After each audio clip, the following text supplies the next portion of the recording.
नमस्कार, मैं हूं शम्स ताहिर खान और आप देख रहे हैं वारदात। पिछले 10 महीने से भारत और चीन के बीच सीमा पर जो तनाव बना हुआ था उसके अब खत्म होने की उम्मीद नजर आने लगी। अब सवाल यह है कि आखिर चीन इतनी आसानी से मान कैसे गया। तो आइए जानते हैं इस पूरे मामले की इनसाइड स्टोरी। पूरी दुनिया के सामने फिर बेनकाब हुआ ड्रैगन। गलवान में भारत से मुंह की खाया था चीन। भारतीय सैनिकों ने किया था कड़ा प्रहार। भारतीय सेना ने ईंट का जवाब पत्थर से दिया। गलवान में मारे गए थे पीएलए के 5 सैनिक। अभी भी चीन ने नहीं माना है पूरा सच। गलवान में मारे गए चीनियों की तादाद 45 से ज्यादा। पीपल्स लिबरेशन आर्मी के मुताबिक गलवान में चीन के जो सैनिक मारे गए उनमें पीएलए के रेजिमेंटल कमांडर के साथ 4 सैनिक शामिल हैं। आपको बता दें कि 15 जून को एलएसी पर हालात बदलने की कोशिश कर रहे चीनी सैनिकों को भारतीय सैनिकों ने रोका था, मगर चीनियों ने उन पर हमला कर दिया। इस झड़प में कर्नल संतोष बाबू समेत 20 सैनिक शहीद हुए थे। जवाब में भारतीय सैनिकों ने भी बड़ी तादाद में चीनी सैनिकों को ढेर किया था, मगर चीन ने उस वक्त ये बात नहीं कबूली थी। मगर अब चीन ने अपने सैनिकों के मारे जाने का अधूरा सच कबूलते हुए अपने मारे गए सैनिकों के नाम जारी किए हैं। लेकिन रूसी एजेंसी के मुताबिक गलवान में चीन के 5 नहीं 45 सैनिक मारे गए थे। इससे पहले अमेरिका की न्यूज वेबसाइट यूएस न्यूज ने अमेरिकी खुफिया एजेंसी के हवाले से बताया था कि गलवान की हिंसक झड़प में चीन के 35 जवान मारे गए। यानी तमाम दावे भारतीय पक्ष के एकदम करीब हैं। चीन सिर्फ उसे झुठलाने में लगा कि जिद के चलते इस विवाद की शुरुआत पिछले साल अप्रैल महीने में हुई थी। तब चीन ने पेंगोंग लेक के पास तय एलएसी को पार करने की हिमाकत की थी। चीन पुरानी एलएसी को मानने से इनकार कर रहा था और फिंगर 4 तक आ चुका था। यहां तक कि उसने वहां कैंप बनाने भी शुरू कर दिए थे। इसके बाद लाइन ऑफ एक्चुअल कंट्रोल पर दोनों देशों के बीच जबरदस्त तनाव पैदा हो गया। दोनों ही देशों ने यहां हजारों जवानों की तैनाती कर दी। दोनों देशों की फौज के बीच झड़पें भी हुई, गोली भी चली। हमारे 20 जवान शहीद हो गए, जबकि चीन के भी बहुत से फौजियों को अपनी जान से हाथ धोना पड़ा। लेकिन अब आखिरकार ये विवाद खात्मे की तरफ है। असल में एलएसी फिंगर 8 तक है, लेकिन चीन इसे मानने से इनकार कर रहा था। अब हिंदुस्तान के मजबूत इरादों के आगे बेशक ड्रैगन का दम निकलने लगा हो, लेकिन सवाल यह है कि आखिर वो क्या रणनीति रही जिसके चलते चीन को सीमा का विवाद खत्म कर पीछे हटने के लिए तैयार होना ही पड़ा। आइए देखते हैं। ड्रैगन को सबक सिखाने के लिए भारत ने रणनीतिक हो या फिर राजनीतिक हर मोर्चे पर काम किया। चीन ने जब अप्रैल में पहले वाली स्थिति न लागू करने की बात कही तो भारत ने भी एलएसी पर अपनी सेना की मौजूदगी बढ़ा दी। चीन ने जब करीब 10,000 जवानों की तैनाती की तो भारत ने भी इतने ही जवानों को एलएसी पर लगा दिया। इतना ही नहीं, मई के महीने में भारत की ओर से चीन सीमा पर टैंकों की भी तैनाती कर दी गई। सितंबर अक्टूबर तक फौजियों की तादाद करीब 60,000 तक पहुंच गई। इस तनाव के बीच भारत ने type 15 light tanks, infantry fighting vehicles, AH-4 howitzer gun, HJ-12 anti tanks guided missiles, NAR-751 light machine gun, W-85 heavy machine gun border पर तैनात कर दिए। जून में तनातनी कुछ ज्यादा ही बढ़ गई, क्योंकि गलवान घाटी में भारत और चीन के जवान आमने सामने आ गए।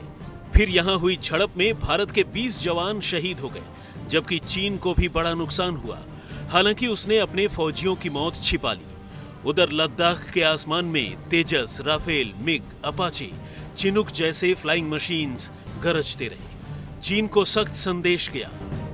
एक तरफ जहां सरहद पर भारत लगातार अपने फौजियों की तादाद बढ़ा रहा था, वहीं राजधानी दिल्ली से भी लगातार चीन को किसी भी हिमाकत की कड़ी सजा देने की बात अलग अलग तरीके से कही जाती रही। सरकार ने फौज को खुली छूट दी और सैन्य लेवल पर ही मसलों को सुलझाने पर जोर दिया।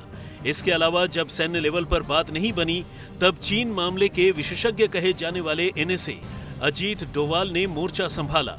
साथ ही विदेश मंत्री, रक्षा मंत्री लेवल पर भी सरकार ने अपनी ओर से बातचीत की। केंद्र ने सर्वदलीय बैठक की और इस बीच पीएम मोदी ने अचानक लद्दाख का दौरा कर न सिर्फ जवानों के हौसले बुलंद कर दिए, बल्कि वहीं से ये साफ कर दिया कि अब विस्तारवाद का दौर खत्म हो चुका है। कई चीनी ऐप पर बैन लगा दिया गया। भारत में कई बड़े प्रोजेक्ट से चीनी कंपनियों को हाथ धोना पड़ा और चीनी निवेश के मसले पर देश में भी विरोध की हवा बन गई। यही वजह रही कि सिर्फ देश ही नहीं बल्कि विश्व में चीन के प्रति एक अलग माहौल बन गया और उस पर कूटनीतिक दबाव बढ़ने लगा।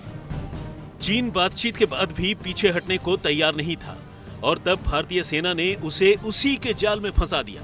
चीन एलएसी पर अपनी ताकत बढ़ाने में जुटा था और भारतीय जांबाजों ने अलग अलग पहाड़ियों पर कब्जा कर लिया। इन पहाड़ियों पर कब्जे से भारत को रणनीतिक फायदा हुआ और चीन को झुकना पड़ा।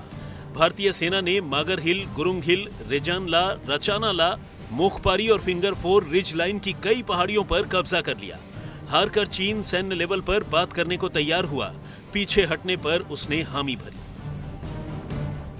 अब दोनों देशों के बीच हुए समझौते के मुताबिक दोनों देशों की सेनाएं एलएसी से पूरी तरह हट जाएंगी। उसके बाद फिर 48 घंटे के अंदर दोनों देशों के बीच बैठक होगी। चीन अपनी सेना की टुकड़ी को नॉर्थ बैंक में फिंगर 8 के पूर्व में रखेगा, जबकि भारत फिंगर 3 के पास अपने परमानेंट बेस में रखेगा। ऐसा साउथ बैंक के पास भी होगा। दोनों देश अपने अपने अतिरिक्त निर्माण भी हटा लेंगे। आज तक ब्यूरो। जिस चीन ने दुनिया को कोरोना दिया, उसी चीन ने भारतीय सीमा पर तनाव पैदा कर दरअसल एक नई चाल चली थी। चीन दुनिया का ध्यान कोरोना से भटकाना चाहता था और इसीलिए भारत के साथ उलझ गया। लेकिन आइए आज आपको बताते हैं कि आखिर भारत और चीन के बीच ये सीमा विवाद है क्या, इसकी पूरी कहानी है क्या। इंडो चाइना विवाद की इनसाइड स्टोरी जानने के लिए इस नक्शे को आपको देखना होगा। भारत के नक्शे में ये जम्मू कश्मीर और लद्दाख का वो हिस्सा है जो भारत की सीमा में आता है, मगर 1948 की जंग में इसका कुछ पश्चिमी हिस्सा पाकिस्तान के कब्जे में चला गया, जिसे आज हम पीओके यानी पाकिस्तान अधिकृत कश्मीर के नाम से जानते हैं। जबकि पूरब में अक्साई चिन और लद्दाख का कुछ हिस्सा 1962 की लड़ाई में चीन के कब्जे में चला गया। चूंकि बात चीन के साथ हमारी सीमा विवाद पर है, लिहाजा आइए इस लाइन ऑफ एक्चुअल कंट्रोल यानी एलएसी पर फोकस करते हैं, जिसे मौजूदा दौर में भारत और चीन के बीच की सीमा माना जाता है। भारत और चीन को अलग करने वाली ये सीमा सिर्फ अक्साई चीन या लद्दाख में ही नहीं, बल्कि हिमाचल प्रदेश, उत्तराखंड, सिक्किम और अरुणाचल प्रदेश तक है। लेकिन आपको ये जानकर हैरानी होगी कि इतनी लंबी सीमा होने के बावजूद इसमें कोई सरहदी निशान नहीं है, यानी असल में इसका कोई नक्शा ही नहीं है। बस यही चीन और भारत के सीमा विवाद की जड़ है, क्योंकि भारत जिसे एलएसी मानता है, चीन उसे नकार कर अपनी नई एलएसी तैयार कर देता है। और लद्दाख में भी भारतीय और चीनी सैनिकों के बीच पिछले दिनों हुए तनाव की जड़ में यही है। दोनों देशों के बीच एलएसी को लेकर नक्शे पर कहां-कहां विवाद है, ये हम आपको बताएंगे, लेकिन उससे पहले दोनों देशों के बीच मौजूदा इस विवाद को समझते हैं। लद्दाख में काराकोरम पहाड़ियों के निचले हिस्से पर पेंगोंग नाम की ये लेक बहती है। एलएसी के हिसाब से इसका पश्चिमी हिस्सा भारत में और पूर्वी हिस्सा चीन में बहता है। 135 किलोमीटर लंबे इस लेक का 45 किलोमीटर लंबा हिस्सा फिलहाल भारत के कब्जे में है और बाकी की 90 किलोमीटर लंबी लेक चीन ने अपने कब्जे में ले रखी है। मौजूदा विवाद पेंगोंग लेक के इस पश्चिमी और पूर्वी हिस्से को लेकर है।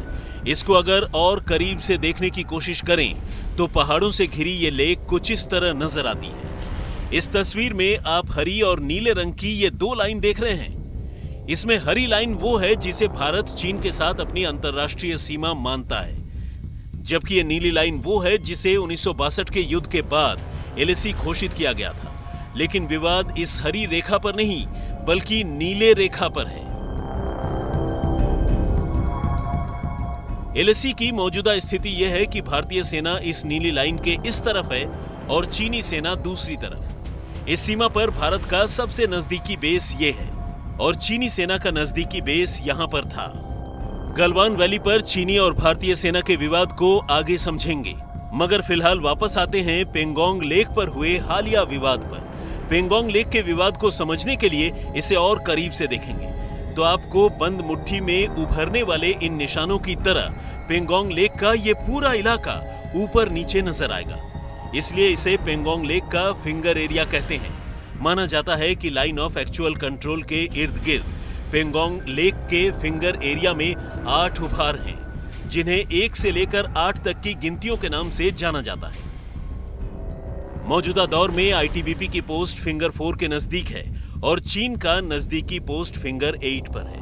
भारत और चीन को अलग करने वाली एलएसी पेंगोंग लेक के फिंगर 8 से गुजरती है, मगर चीन का कहना है कि उसके हिसाब से एलएसी पेंगोंग लेक के फिंगर 8 से नहीं बल्कि फिंगर 2 से गुजरती है और इसीलिए फिंगर 8 और 2 के दरमियान अक्सर चीन भारतीय सेना से मुठभेड़ की कोशिश करता है। आपको बता दें कि पेंगोंग लेक का ये पूरा एरिया नो मैंस लैंड है, यानी यहाँ न तो आबादी है और न ही खेती की जा सकती है। चीनी सैनिकों का मुकाबला करने के लिए भारत लगातार इस इलाके में सड़क निर्माण की कोशिश कर रहा है, मगर चीन भारत को इसे बनाने नहीं देना चाहता, क्योंकि अगर इस सड़क का निर्माण हो गया तो भारतीय सैनिकों के लिए चीनी सैनिकों से मुकाबले के लिए बेहद कम वक्त में सपोर्ट पहुंचाया जा सकेगा। इसलिए चीन लगातार इस इलाके में अशांति फैलाकर सड़क निर्माण रोकने की कोशिश करता रहता है। जबकि करगिल युद्ध के दौरान जब भारत एक तरफ पाकिस्तान से लड़ रहा था, तो वहीं दूसरी तरफ इस मौके का फायदा उठाते हुए चीन ने पेंगोंग लेक की फिंगर 4 के आसपास एक सड़क का निर्माण कर लिया था। आज तक ब्यूरो। एलएसी यानी लाइन ऑफ एक्चुअल कंट्रोल पर चीन हमेशा शातिराना चाल चलता रहा है। इसकी एक वजह भी है। दरअसल भारत और चीन के बीच जो सीमा लगती है वो दिखाई नहीं देती और यही वजह है कि भारत और चीन दोनों के ही सैनिक अक्सर एक दूसरे के सामने गश्त करते हुए नजर आ जाते हैं और यही वजह है कि कई बार झड़प भी होती है। इसके अलावा चीन भारतीय नक्शा को मानने से इनकार करता है और अपना ही नक्शा दिखाता है और उसी को मानने की कोशिश करता है। आइए अब एलएसी की भी पूरी कहानी समझ लेते हैं।